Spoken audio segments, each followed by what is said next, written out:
Hey everybody, welcome to Raising Vibrations and your assignment today. So in today's video, I'm going to show you how to begin taking the first steps in working with an evolutionary perspective on your astrology chart, okay? And so this is something that it doesn't require a lot of technical understanding.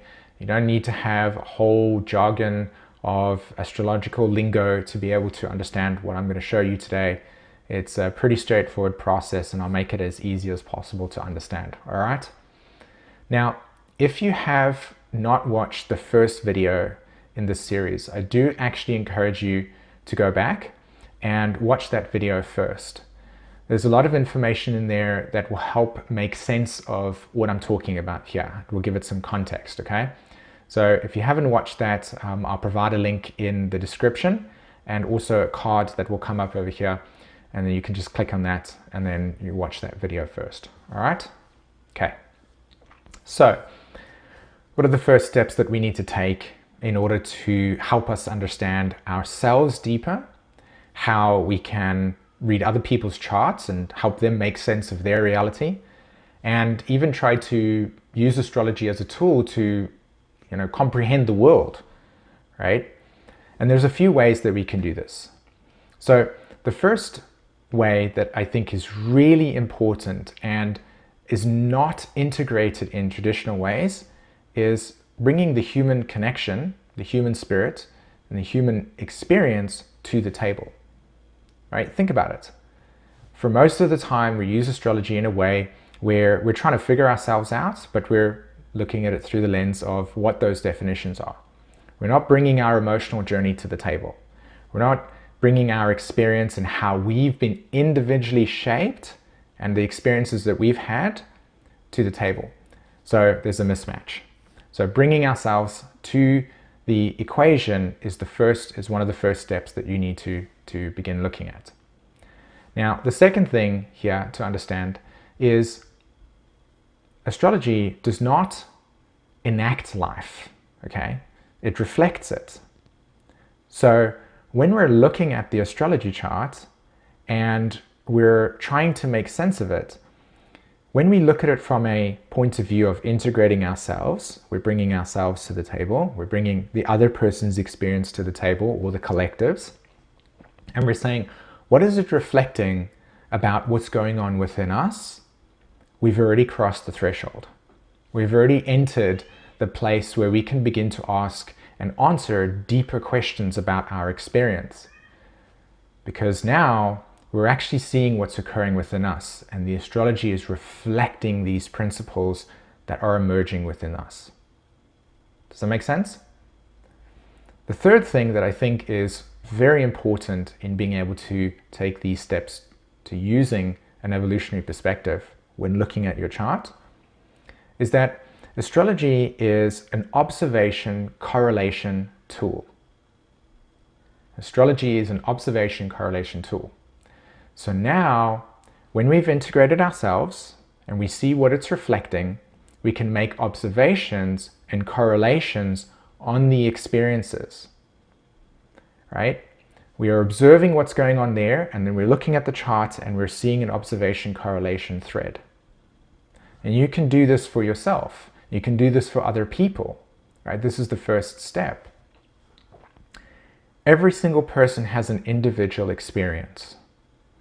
There's no such thing as a one-size-fits-all Mars in Cancer, okay? There's no such thing as a Saturn in the 11th house that's across the board for everybody. That's what it's going to do. It's not possible, and that's where we are limiting ourselves. So if it's a process of individuality, the best way for us to understand our unique experience and how the astrology can reflect it to us, how we can help people make sense of their worlds by using astrology to help them see it for themselves, is to see that this is an observation correlation process, but to also be inquisitive and inquire into what is really alive for the person, what is really alive for you, and then let the astrology reflect it to you. So an example that I want to give to you that I think will help also comprehend this deeper is, let's take the principle of Taurus. let's take the sign of Taurus, the archetype of Taurus. And now what we're going to do is we're going to say, okay, well, the general characteristics of Taurus is usually associated with money and finances and resources and what else is there? Material acquisition. Okay. What does astrology reflect about this archetype, right? What is astrology showing us if we see it through this lens of reflection? Well, what it reflects actually, Taurus, is the principle in life of survival. The core of Taurus, it's actually about survival. It's reflecting that to us.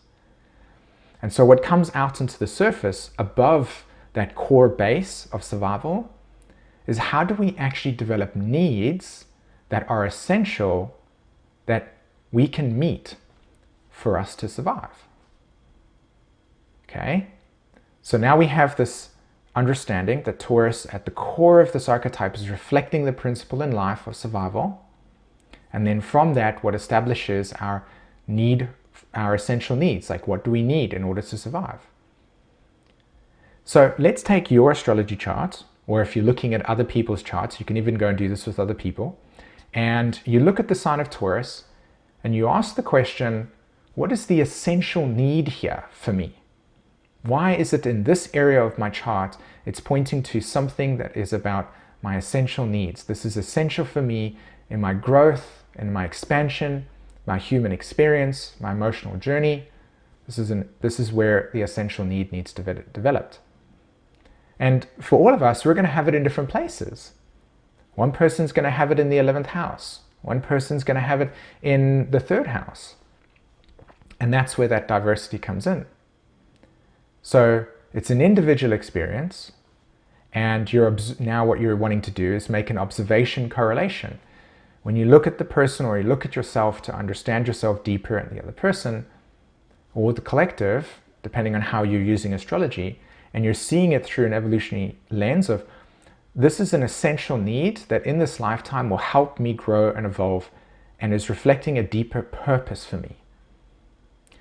When we begin to look at the charts in this way, we're uncovering a whole different dimension that's actually leading you to deeper self-understanding, more empowerment, and essentially it's giving you a tool to be able to navigate your life and to help people navigate their own lives in a way that is so much more connected with what's really real as opposed to just general descriptions. Okay, so in an upcoming video, what I'm going to do is I'm actually going to take it to the next step, and I'm going to show you a technique that I actually use to be able to work with this and to help you be able to make more sense of the evolutionary perspective in your chart. And I'm going to show you this technique that's going to get you a really, really clear example of the power of this and some results as well in using this method, okay? So stay on the lookout for that video. And I'm also going to be teaching this in the upcoming course that I've got as well. So I'm going to be taking a handful of students and we're going to be learning about this in the upcoming course. We're going to be studying the evolutionary method, all right? Okay. All right, guys, I really hope that you got some value from this video today. Thanks very much for watching, and until the next one, take care.